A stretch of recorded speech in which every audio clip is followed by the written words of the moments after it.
ये जो हमें दुख मिलते हैं ना, ये पाप के कारण मिलते हैं। लोग मारे घूम रहे हैं दुख मिटाने के लिए, सोचते हैं कोई जादू कर दे, कोई टोना कर दे, कोई जंतुर बांध दे, कोई आशीर्वाद दे दे। अरे काहे को पागल हो? यदि तुम अच्छे आचरण करते हो, भगवान नाम जप करते हो, सद धर्म से चलते हो, तो तुम्हें किसी से आशीर्वाद मांगने की जरूरत नहीं। बात मान लीजिए, प्रार्थना मान लीजिए। दिखावे में लाखों लोग अपने जीवन को नष्ट करने के लिए तैयार हैं। ये माया का ही तो दिखावा है जिसमें जन्म के जन्म हमारे नष्ट होते जा रहे हैं। सत्य मार्ग को क्यों नहीं पकड़ते हो? किसी के आशीर्वाद की जरूरत नहीं आपको आनंद प्राप्ति के लिए। आप आनंद के बच्चा हो, आनंद स्वरूप हो। जिनसे आशीर्वाद मांगते हो उनके अंदर जो आत्म तत्व बैठा है वो तुम्हारे अंदर बैठा है। वही संपूर्ण आनंद लिए तुम्हारे अंदर बैठा है। तुम्हें किसी से गिगियाने की जरूरत नहीं। बस तुम अपने स्वरूप को नहीं पहचान पा रहे हो, अपनी शक्ति को जागृत नहीं कर पा रहे हो, इसलिए तुम दौड़े घूम रहे हो। भागने की जरूरत नहीं है। सत्संग सुनो, उसे अपने आचरण में उतारो। ये बात आप कागज में लिख लो, चाहे दिमाग में लिख लो। जब तक आपके आचरण शुद्ध नहीं होंगे, जब तक आप भजन नहीं करोगे, जब तक आप दूसरों को सुख नहीं दोगे, मन वचन कर्म से किसी को भी दुख नहीं पहुंचाना, तब तक आप भागे। और यहां से लेकर ब्रह्मलोक तक अगर आपको सुख मिल जाए तो बता देना। आ ब्रह्म भूनान लोकान पुनरावर्तिनो, अर्जुन यहां सुख मिलने वाला है। आ ब्रह्म स्तंभ पर्यंतम सर्वम मायामयम जगत, यहां सुख मिलने वाला है। अगर सुख सिंधु भगवान का भजन नहीं करेंगे, बैठ के अपने घर में बैठकर आधा घंटा भजन नहीं करेंगे, मारे घूम रहे हैं, सोच रहे हैं ये भगवान का अवतार है, हमारा कल्याण हो जाएगा। ए भाई, जब भगवान वास्तविक अवतार लिए और जो भजन नहीं किए उनका भी कल्याण नहीं हुआ। भगवान के अवतार के समय हम भी रहे होंगे कहीं ना कहीं, किसी जीव जंतु के कल्याण हुआ क्या? अब भजन करोगे तो कल्याण हो जाएगा। हमारी बात मान लो। बार बार आपको कभी कड़वे शब्दों में, कभी मीठे शब्दों में बताते हैं। ए भाई, बचपन से भगवान के मार्ग में लगे हुए हैं, हमको अपना कर्म भोगना पड़ रहा है। जो शरीर रचना के समय रचा गया था, वो सुखद या दुखद कर्म भोगना पड़ा। रामकृष्ण परमहंस जी के कैंसर था, भाई जी हनुमान प्रसाद पोद्दार जी के उदर में कैंसर था, बड़े बड़े महापुरुषों को भोगना पड़ा। तो प्रारब्ध को भोग लो। ये भोगने की सामर्थ्य नाम जप से आ जाएगी, और नाम जप करके जन्म मरण के चक्र से मुक्त हो जाओ। मान लो मेरी बात। क्या वृंदावन की परम पावन रज से बढ़कर त्रिभुवन में कोई रज है? इस रज में बैठकर तुम्हें आनंद नहीं मिल रहा तो कहां मिलेगा तुम्हें? क्या भगवान नाम से बढ़कर कोई अमोघ शक्ति है जो भगवान को अधीन कर सके? सुमिर पवन सुत पावन नामू अपने बस कर राखे रामू। लेकिन समझ में नहीं आता। ये जीव सोचता है कोई तपस्वी, कोई सिद्ध से हमारे दुख दूर हो जाए। नहीं, भगवान के वचन सुन लीजिए। दैवी हेषा गुणमयी मम माया दुरत्तया मामेव ये प्रपद्यन्ते माया में ताम तरन्ति ते। ये गुणमयी माया को पार करना बहुत कठिन है। एकमात्र उपाय है, मेरी शरण में आ जाओ। हरि शरणम श्री कृष्ण शरणम मम। जब तक प्रभु की शरण में नहीं, तब तक माया मुक्त। पर समझ में नहीं आता। लोगों को ऐसा लगता है मैं जाऊंगा, आशीर्वाद मिलेगा, मैं सिद्ध हो जाऊंगा, सब दुख नष्ट हो जाएंगे। आप समझो, हमारी प्रार्थना को समझो। हम अंदर से पीड़ित होकर बोल रहे। आप लोग समझते नहीं हो। भगवान का भजन किए बिना कहीं भी भाग के चले जाओ, आपको शांति नहीं मिलेगी प्यारे। और घर में बैठकर यदि भजन करोगे तो घर तीर्थ हो जाएगा। घर में भगवान पधारेंगे, आप आनंदित हो जाओगे। संत संग का फल होता है भागना, मिट जाना। सत्संगत संस्कृति कर अंता। ये जो जन्म मरण का भागना, ये मिट जाएगा। ये छोटे मोटे भागने से। शब्द सुना, मनन किया, आचरण में लग गए। कभी महीना 2 महीना में अगर संयोग बना तो हम बैठ के सत्संग सुन रहे हैं, नहीं तो हमारे पास यंत्र है। हम रोज उससे नवीन उत्साह प्राप्त करें भगवत मार्ग में चलने का। जब मिले तब दर्शन कर लिए, नहीं तो हम उनकी आज्ञा पर चल रहे हैं तो हमारा सदैव सानिध्य है। भागने की जरूरत नहीं भाई, नहीं। थोड़ा चैन लो, थोड़ा शांति लो। भागने की जरूरत नहीं है। अंदर से भगवान को सुमिरन करने की जरूरत है। थोड़ा संयम में आओ। जिसको देखो मनमानी आचरण कर रहा है, सोचता है कोई संत महात्मा आशीर्वाद दे देंगे, तो तुम्हें संत महात्मा मिलेंगे ही नहीं। तुम करोगे पापाचरण तो संत महात्माओं का सानिध्य ही नहीं मिलेगा। पापवंत कर सहज स्वभाव, भजन मूर्ति भावन काऊ। जो पे दुष्ट हृदय सोई होई, मोरे सन्मुख आओ की सोई। अच्छे आचरण करो, घर बैठे महात्मा मिल जाएंगे। कोई आ जाएंगे ऐसे तुम्हें कृतार्थ कर जाएंगे, कहीं तुम भेज दिए जाओगे जिनके वचन से तुम कृतार्थ हो जाओगे। हमारी प्रार्थना को मानिए, अपने इस अमूल्य मानव जीवन को कूड़ा करकट की तरह मत नष्ट कीजिए। श्रीपाद कह रहे हैं, नेत्रे उत्पाटित सपदि स्त्री क्षणे लालसा चेत। यदि ये गंदी लालसाएं उत्पन्न हो रही हैं तो थोड़ा शासन में लाओ अपनी इंद्रियों को, छूट मत दो। बहुत जीवन व्यर्थ कर दिया इन इंद्रियों ने, अब सावधान हो जाओ। तुम स्वतंत्र सिंहवत जीवन व्यतीत करने के लिए मानव जीवन प्रकट किए भगवान ने तुम्हारा। तुम इंद्रियों के गुलाम होकर, मन के गुलाम होकर, भोगों के गुलाम होकर के जीने के लिए नहीं आए हो मनुष्य देह में। देवता तरसते हैं इस मानव देह के लिए। क्यों? क्योंकि साधन धाम मोक्ष कर द्वारा, इससे साधना करके हम जीवन मुक्त महापुरुष हो सकते हैं। लेकिन नहीं, बस कोई ऐसा कुछ कर दे जिससे हमारा पति बन जाए, कोई ऐसा कर दे कि हम स्वस्थ हों, को भोग भोगें, कोई ऐसा कर दे सारी झंझटें मिट जाएं। अरे औरों की तो बात जाने दो, भगवान जिनके घर में अवतरित हुए आप वहां दृष्टि डालिए। इतने बड़े भजनानंदी महात्मा वसुदेव और देवकी कंस कारागार में बंद किए हुए भगवान पधार रहे हैं, हथकड़ी बेड़ियों से जकड़े हुए। आप विचार कीजिए, भगवान के सिवा तुम्हें कोई बंधन मुक्त नहीं कर सकता। और सब तरंगे हैं, भगवान भगवान है, हमारी बात को समझ लो। भगवान भगवान है, भगवान के भाव में डूब करके सब भगवत स्वरूप हैं।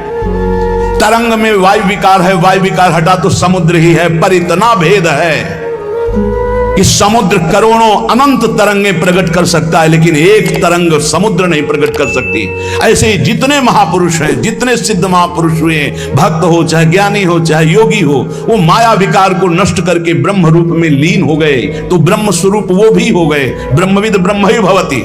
लेकिन ब्रह्म तो ब्रह्म है, जिसने एक संकल्प मात्र से अनंत सृष्टि का सृजन कर दिया, उसकी समानता करने वाला त्रिभुवन में कोई नहीं है। तो उन्हीं भगवान की, चाहे निराकार मानो, साकार मानो, सगुण मानो, निर्गुण मानो, उन्हीं भगवान की शरण में जाने के लिए सब संत महात्मा, और जो भगवान की शरण से अलग करके अपने को भगवान माने, तो हमें लगता है फिर बचना चाहिए ऐसे भगवानों से, जो अपने वचन से, अपने आचरण से, अपनी हृदय की भावनाओं से जीवों के माया जनित आकर्षण को नष्ट करके श्री भगवान से प्रीति करावे। उसे संत कहते हैं, उसे ब्रह्मर्षि कहते हैं, उसे महात्मा कहते हैं, उसे भक्त कहते हैं। शास्त्र उठा के देख लो, ब्रह्म स्वरूप हो गए हैं। दूसरों ने अनुभव किया कि साक्षात ब्रह्म है, लेकिन वो जब बोले तो अपने को ब्रह्म नहीं बोले।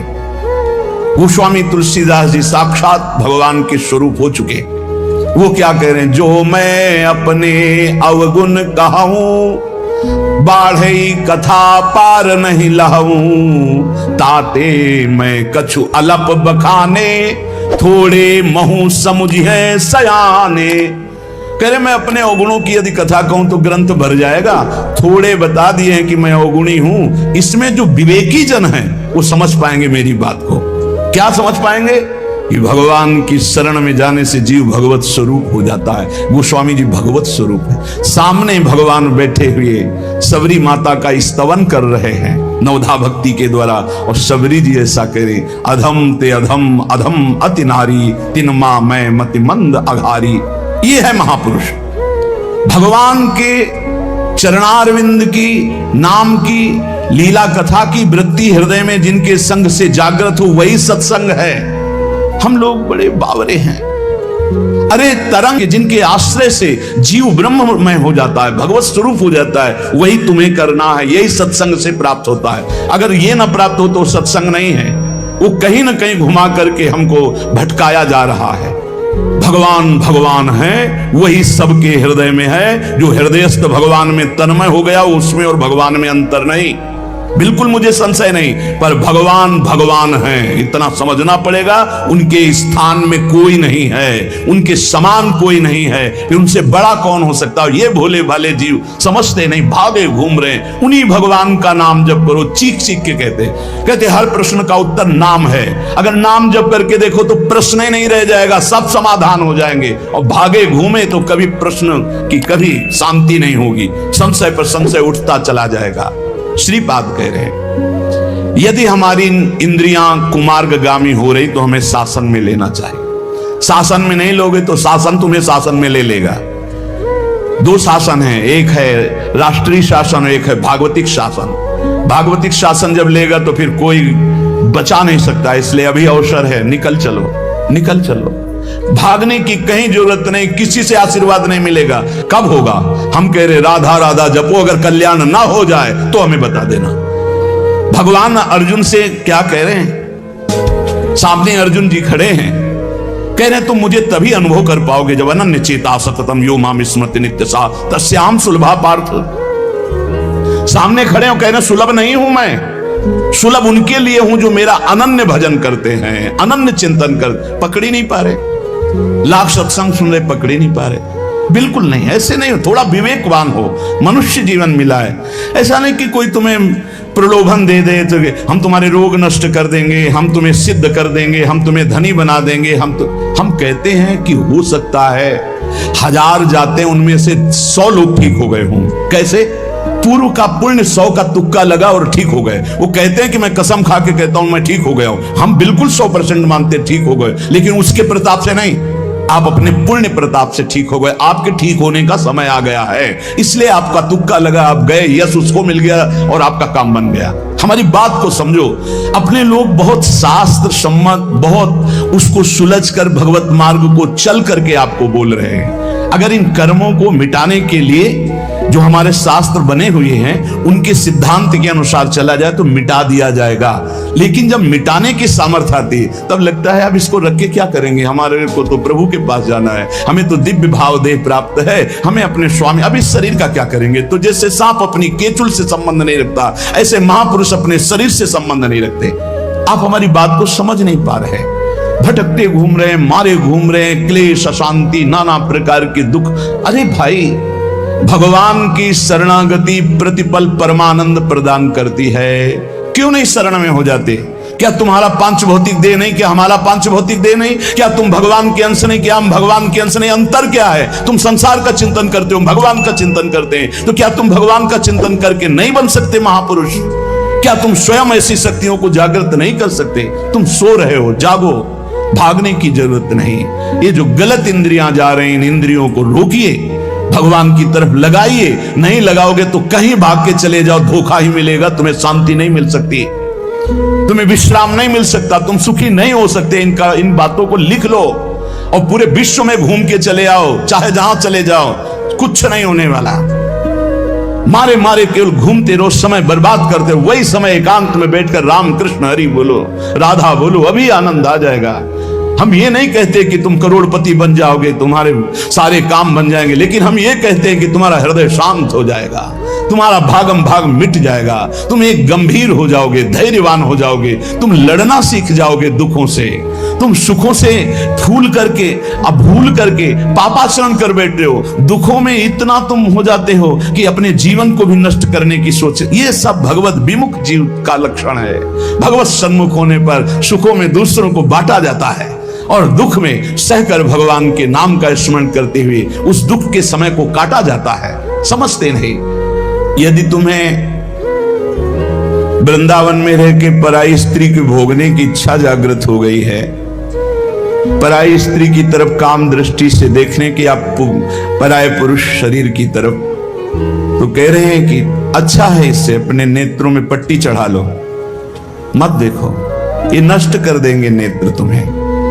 तो बाहर से कपड़े की पट्टी चढ़ाने की जरूरत नहीं है, नासाग्र दृष्टि रखो, इनको शासन में रखो। श्रीपाद करे नेत्रे उत्पाटयति सपदि। जहां साधक असावधान होता है वहां पश्चाताप उसको होता है, जलन होती है और उसके परमार्थ में विघ्न आ जाता है। इसलिए ब्रह्मा जी ने ऐसी रचना की है कि स्त्री को पुरुष शरीर में आकर्षण, पुरुष को स्त्री शरीर में आकर्षण, या भोग बुद्धि से देखना। अपने को इसी को सुधारना है। अगर इसी को सुधार लिया तो परमार्थ पुष्ट हो जाएगा।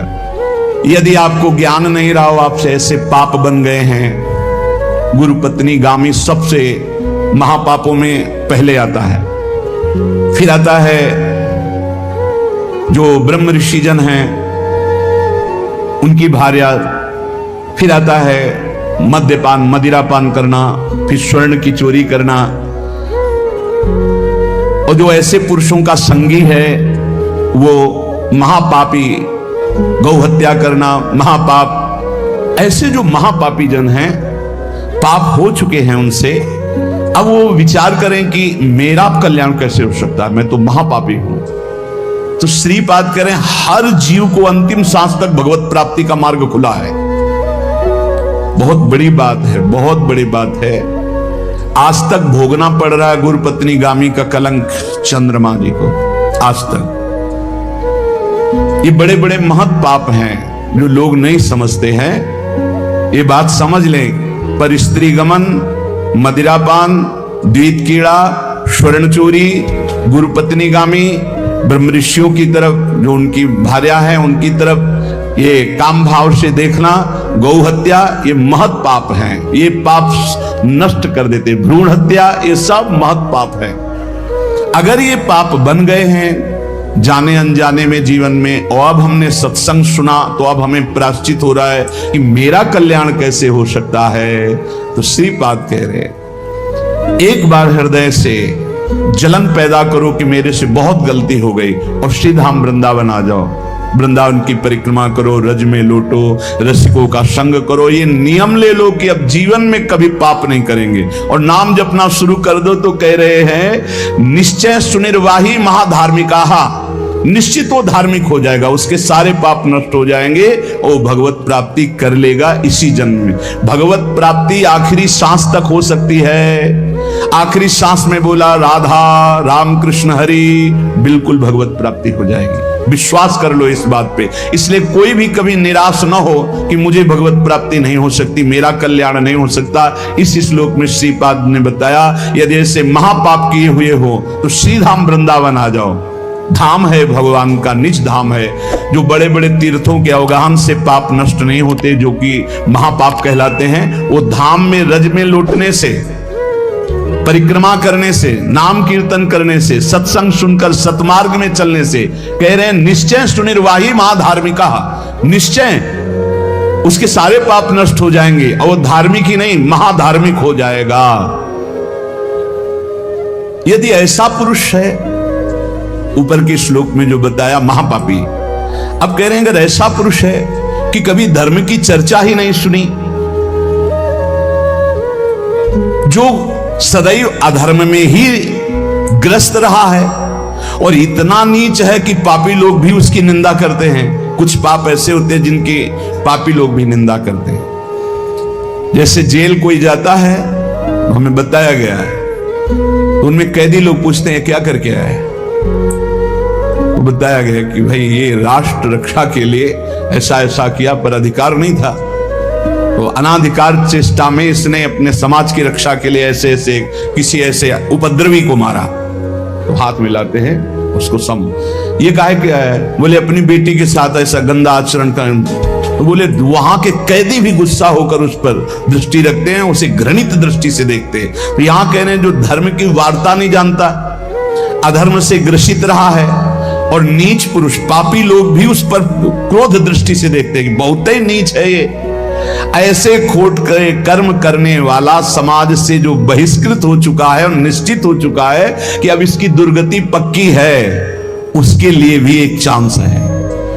बोले निजोरु कृपया शांत्या च वृंदावनम स्वस्मिन नामृत चेत ददाति वसतिम धन्योस्ति वृंदावने।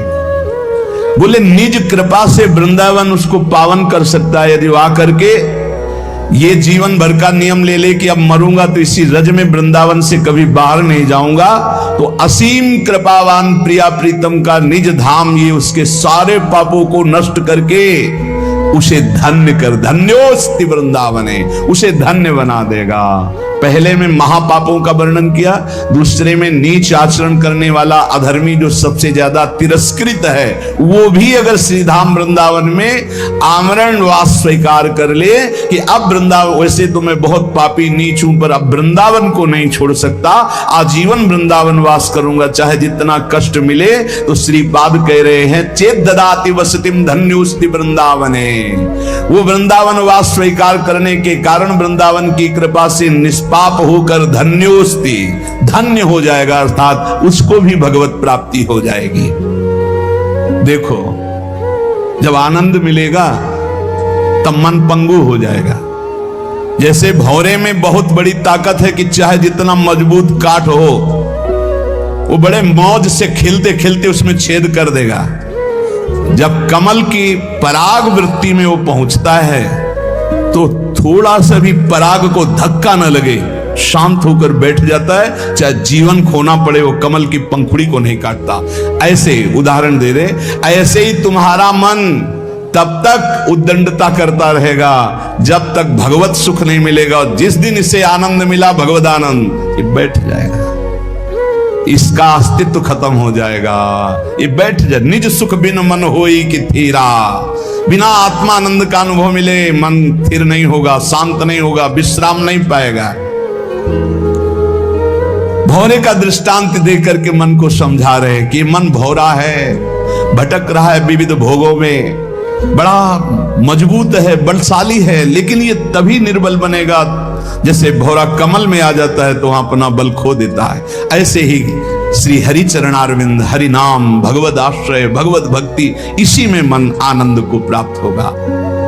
तो आपको कहीं भागने की जरूरत नहीं। आपने सुना कि जंगल में भागने से क्या होगा, जल पीने से क्या होगा, फलाहार रहने से क्या, शांति से अपने घर को ठाकुर जी का मंदिर मान लो, खूब नाम याद रखना चाहिए। अच्छे और बुरे भावों की उत्पत्ति, ये 10 बातें प्रधान होती हैं। आपके अंदर अच्छे भाव आ रहे हैं या बुरे भाव आ रहे हैं तो उनमें 10 बातें प्रधान हैं। पहला, स्थान। आप कहां बैठे हैं, कहां रह रहे हैं, किस जगह खड़े हैं, आपको स्थान देख करके ही बर्ताव में उतरना है। जैसे मंदिरालय है, आप वहां खड़े होंगे तो तमोगुण अपने आप बढ़ने लगेगा, आसुरी प्रवृत्ति बढ़ने लगेगी।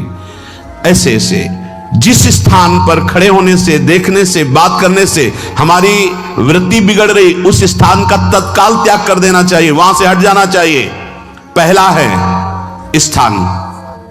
जैसे सत्संग, यमुना जी का एकांतिक पावन तट, किसी लता के नीचे, किसी संत भगवान के सानिध्य में, अब हमारा ये स्थान भजन वृत्ति बढ़ाएगा। उस व्यक्ति का घर जिसके पास जाने से वासनाएं बढ़ रही, उस स्थान में जहां दृश्य देखने से हमारे अंदर गंदी बातें आ रही, पहला है स्थान।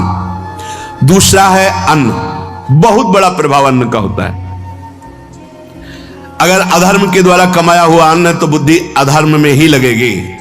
यदि भोजन पकाते समय, रसोई रांधते समय आप विकारात्मक चिंतन कर रहे हैं तो कोई भी प्रसाद पाए उसके अंदर विकार जागृत हो जाएगा।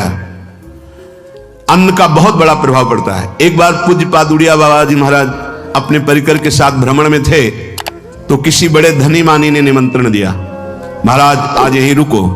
तो बाबा ने कहा हम लोग गांव के अंदर नहीं रुकते, तो बाहर कोई वृक्षों का समुदाय, जंगल जैसा, तो उसमें वहां रुके, पर भोजन उनकी तरफ से, भोजन सबने पाया। जब सुबह हुआ तो महात्मा जन, साधक जन एक दूसरे की तरफ देखे और बोले आज तो हमको बड़ा दोष हुआ, गंदा स्वप्न आया और हमारा संयम बिगड़ गया। बोले ये तो हमको भी हुआ, जितने थे सबको हुआ।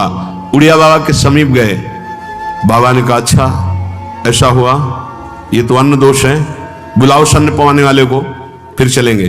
बुलाया और बाबा ने कहा बिल्कुल सत्य बोलना, नहीं तो आप जानते हो इतने महात्माओं के संयम को आपने भ्रष्ट कर दिया, सत्य बोलना क्या बात है। उन्होंने कहा महाराज संतान नहीं हो रही थी, सुना था आप बहुत सिद्ध महापुरुष हैं तो आपके परिकर को इसीलिए पवाया, अंदर काम भाव था कि हमारी कामना थी कि संतान उत्पन्न हो, वैसे चिंतन करते हुए बनाया ऐसे। बोले सबका संयम नष्ट कर दिया, होश में, नरक जाने वाली बात मत सोचो। अरे संतों को पवाओ जैसे अपने पुत्र को पवाते हैं, ऐसी भावना करनी चाहिए। आज हो भाग्य तो परिणाम खुद मंगल में निकलेगा। काम भाव से युक्त होकर क्यों बनाया, सब संतों के अंदर विकार पैदा कर दिया। अन्न का प्रभाव पड़ता है, हम जैसा अन्न पाते हैं वैसा। कई बार सुनाया है, सिद्ध महापुरुष पूज्य प्रातः स्मरण श्री बलराम दास जी महाराज झाड़ू मंडल के, यमुना के पावन तट पर ही है, रास मंडल के पास ही, वो अपने एक लता के नीचे बैठे हुए भगवत चिंतन कर रहे थे। अचानक यमुना जिस नजदीक है तो कोई माई स्नान किए हुए निकली तो नेत्रों ने देखा और विकार उत्पन्न हो गया। वयोवृद्ध सिद्ध महापुरुष, उन्होंने कहा अब तो इस शरीर को नष्ट कर दूंगा। शिष्यों ने कहा महाराज ऐसा क्यों? बोले किसी माता के शरीर को देखकर हमारे अंदर विकार क्यों आ गया? ऐसा नहीं, आज तक कभी नहीं हुआ, ऐसा क्यों हुआ? उनका महाराज आपस में सब शिष्यों ने कि कुछ ना कुछ तो खान पान में गड़बड़ी हो गई, तभी ऐसा हुआ। बाबा आज परिक्रमा करते हैं वृंदावन की, बाद में आप जो आदेश करेंगे जैसा करेंगे, पहले परिक्रमा। वृंदावन की परिक्रमा का बहुत बड़ा प्रभाव, जब कभी मन आपका ऐसा विक्षिप्त हो, परेशान हो, तत्काल परिक्रमा प्रारंभ कर देना, नाम जप करते हुए। आप देखना परिक्रमा पूरी होते होते शांति हो जाएगी। बाबा ने खूब नाम कीर्तन करते हुए शिष्यों के साथ परिक्रमा दी, मन का विकार शांत हो गया। उनका ऐसा कैसे हो सकता है कि हमारे अंदर विकार आ गया? ये बड़ी सूक्ष्मता का विषय है। कल प्रसाद कहां से आया था? उस समय लाड़िले गोविंद देव जी महाराज यहीं विराजमान थे वृंदावन में। बोले तो ठाकुर गोविंद देव जी का प्रसाद आया था।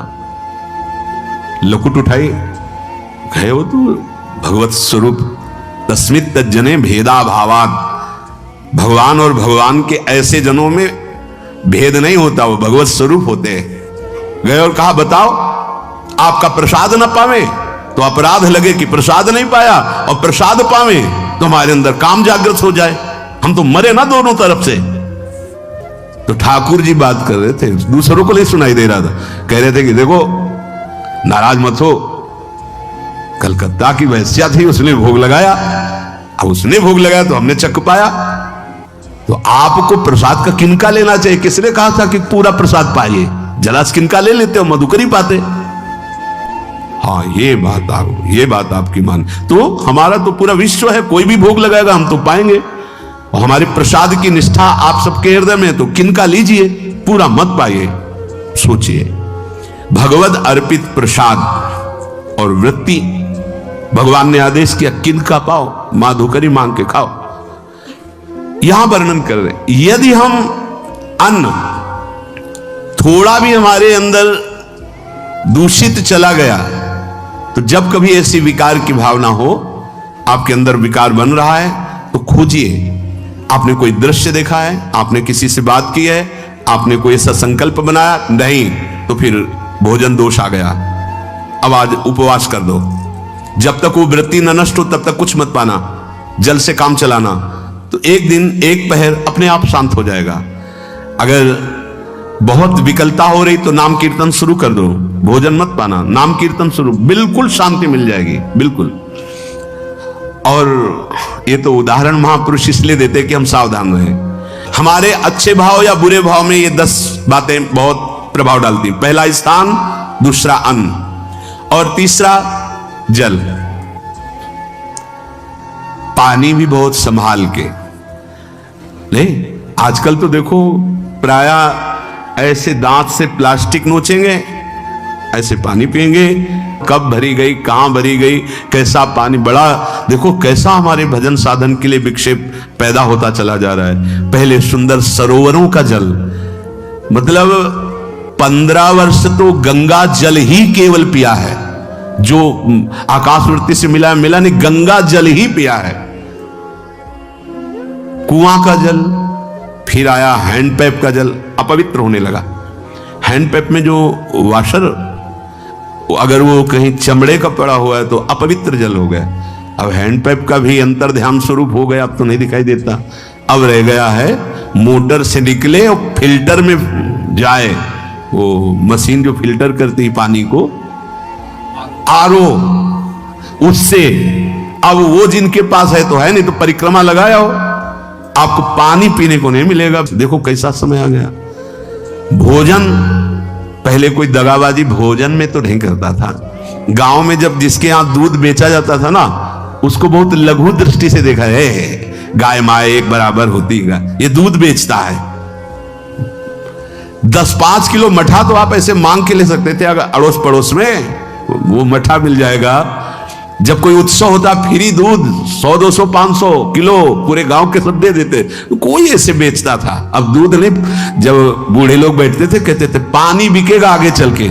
आज पानी बिक रहा है, नहीं बिक रहा, पानी बिक रहा है। हमें लगता है सबको ही पैसे से ही पानी है, वो बोतलें नीली नीली नहीं, इतनी बड़ी बड़ी बिकती, उन्हीं से पानी पिया जा रहा है। आगे और समय जल का प्रभाव पड़ता है। जैसे हम गंगा जल पीते थे, सही कहते, कई दिन जब भोजन नहीं मिलता तो पूरी पौष्टिकता गंगा जल से मिलती थी। गंगा माता के जल से ऐसा लगता था मानो हम परम पावन अमृत पान कर रहे हैं, सारी पौष्टिकता मिलती थी। कुएं का जल अपने आप में पौष्टिकता से युक्त होता, जो हमें चाहिए। आज देखो जल की समस्या हो गई।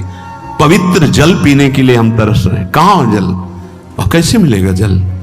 या तो आप पैसे वाले हो तो आप खरीद करके पीजिए, नहीं तो अब वो जल नहीं रह गया कि कुएं से निकाला पी लिया या सरोवर से पी लिया। या कैसा दुर्भाग्य है। जल का बहुत बड़ा योग है साधना में। जैसे स्थान का तो परम पावन वृंदावन धाम, अन्न का तो अब हम भगवत प्रसाद पाते हैं। तो जल का बहुत बड़ा योग है। आज दूषित होता चला जा रहा है क्योंकि अब हाथ की बात नहीं रह गई है कि आप सुंदर कुआं से जल लें या सरोवर से जल लें या आप नदी से जल लें। स्वामी जी के लिए लिखा हुआ है कि रोज यमुना स्नान और रोज यमुना जल ही पान। हमारे वृंदावन के समस्त भगवत स्वरूपों का स्नान यमुना जल से ही होता था, हो रहा है और होता ही रहेगा। बिहारी जी के लिए आज भी कलश में भरकर यमुना जल ही जाता है। तो कपड़ा से ऐसे ढक के जब हम 2 बजे परिक्रमा देते थे तो एक महाभागवत है, वो किसी को छूते नहीं, दूर से कहते छूना मत, बिहारी जी के लिए जल जा रहा है स्नान के लिए बिहारी जी का। फिर चौथा है आपका परिकर, जहां पर रह रहे हैं वो समुदाय, चाहे परिवार हो या आप समुदाय, वो कैसा है? रजोगुणी है, तमोगुणी है, सतोगुणी है या त्रिगुणातीत भागवतिक है, उसका प्रभाव पड़ेगा। पांचवा है आपका पड़ोस, आसपास वाले घर, जैसा है वैसा प्रभाव पड़ेगा आपके ऊपर। पड़ोस निंदनीय है तो बंधन से युक्त होना पड़ेगा। लंका के पड़ोस में रहने के कारण अगाध महिमा वाले समुद्र को बांध दिया गया। रघुनाथ जी ने पुल बांधा और दंड देने के लिए तैयार हो गए थे सरकार। अग्निबाण संधान कर लिया था, पड़ोस के कारण ही तो ना, पड़ोसी रावण था। इसीलिए आस पड़ोस का बड़ा प्रभाव पड़ता है। फिर अगला है दृश्य। इस पे बहुत सावधानी की जरूरत है। ये मोबाइल भगवान चल गए हैं, बहुत विस्तार से चल गए हैं। अब कोई छोटा मोबाइल रखना नहीं चाहता, सब वो स्क्रीन वाला रखना चाहते, टच मोबाइल। दृश्य से बचो। बच्चों, जवानों, बूढ़ों, सबकी वृत्ति जो माया आकर्षित करती, जो दृश्य हम देखने के लिए अंदर से उल्लसित है, वो मोबाइल में सब है, चाहे भागवतिक और चाहे सांसारिक। तो भाई देख लो, गुण दोष में संसार है। अगर आप दोष ग्रहण करना चाहते हो तो दोष ले लो, गुण तो गुण। बहुत बहुत खतरनाक विषय है और बहुत लाभदायक विषय है। किसी संत की वाणी एक बार समझ में नहीं आई, अगर हम 10 बार सुने तो समझ में आ जाएगी। ये लाभदायक है।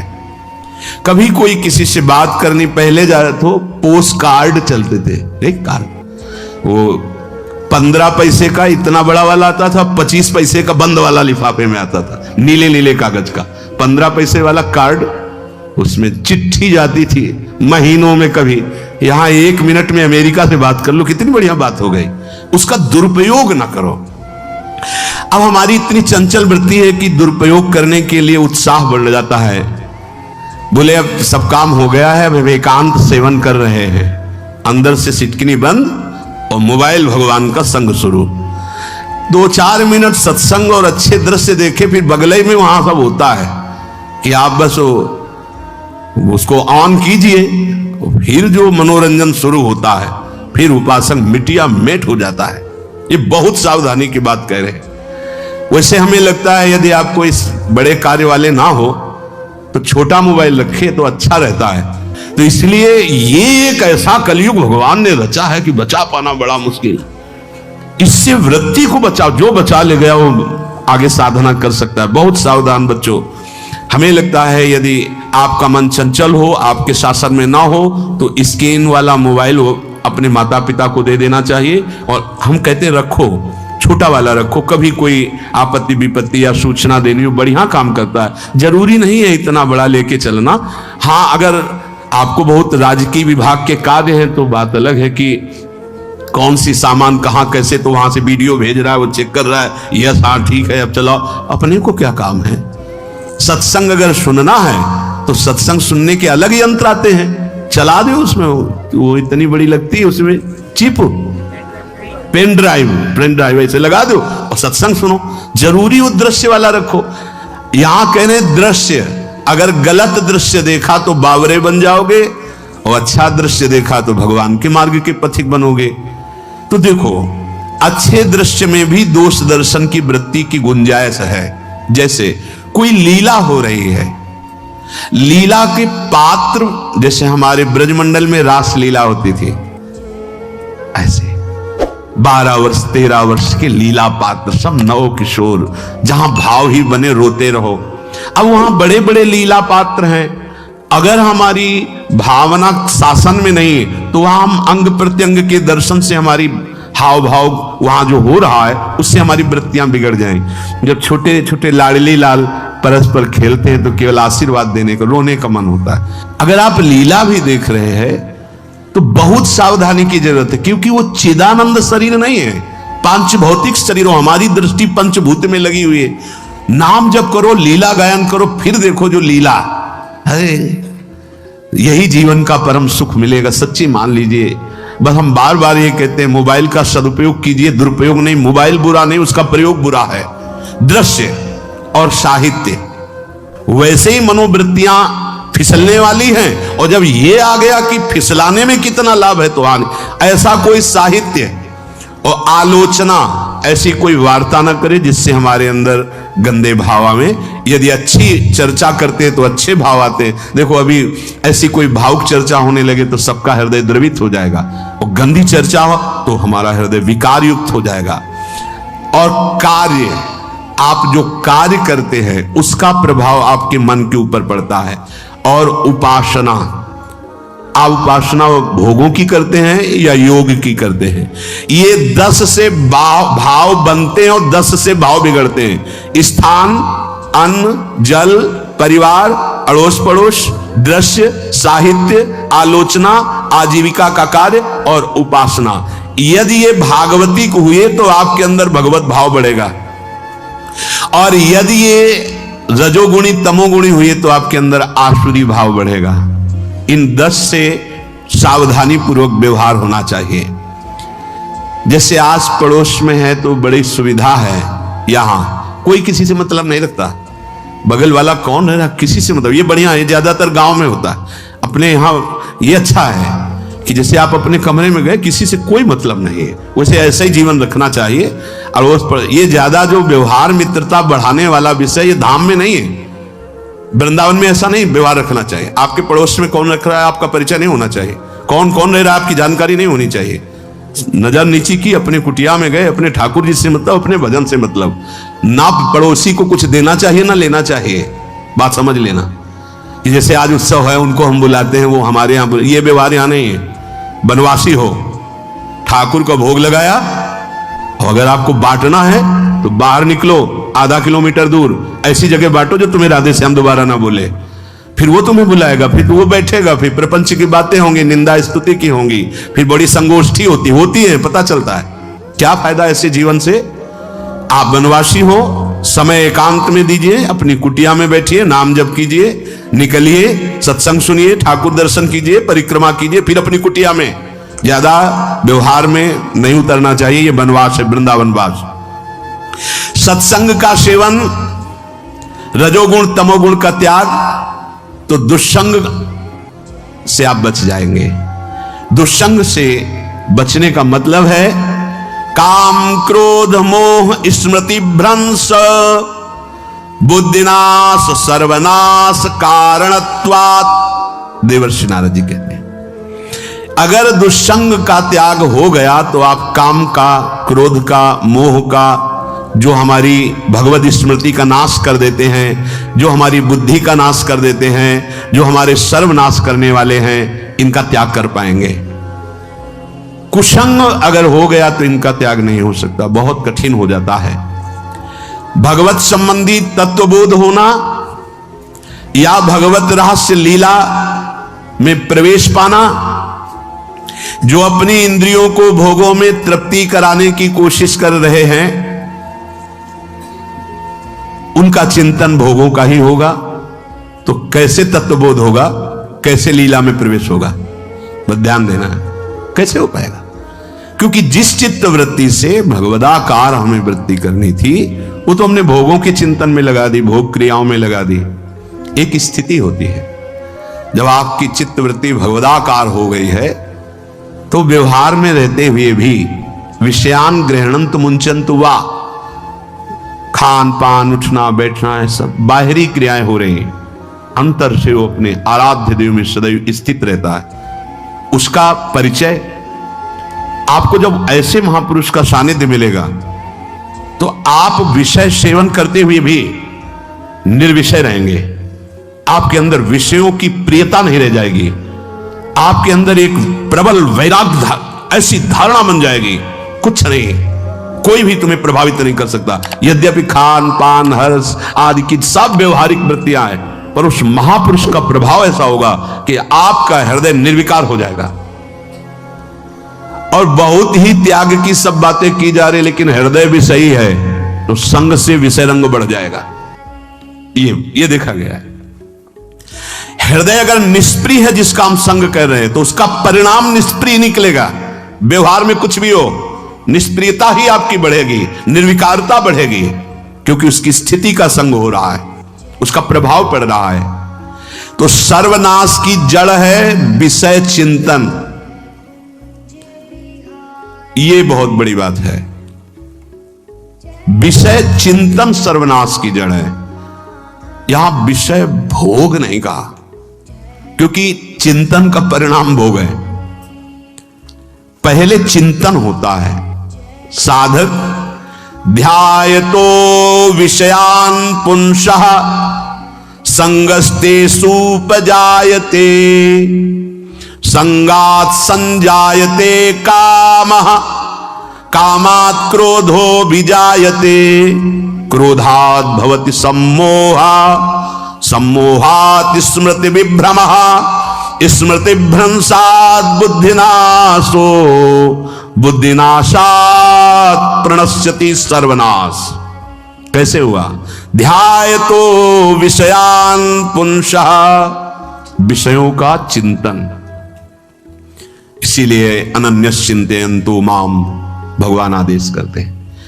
विषय चिंतन ना होने पाए, बिना चिंतन किए आपको कोई भी सुख नहीं मिल सकता। आप देख लीजिए, जगत के किसी भी भोग का सुख नहीं मिल सकता। चिंतन से ही आपको सुख की अनुभूति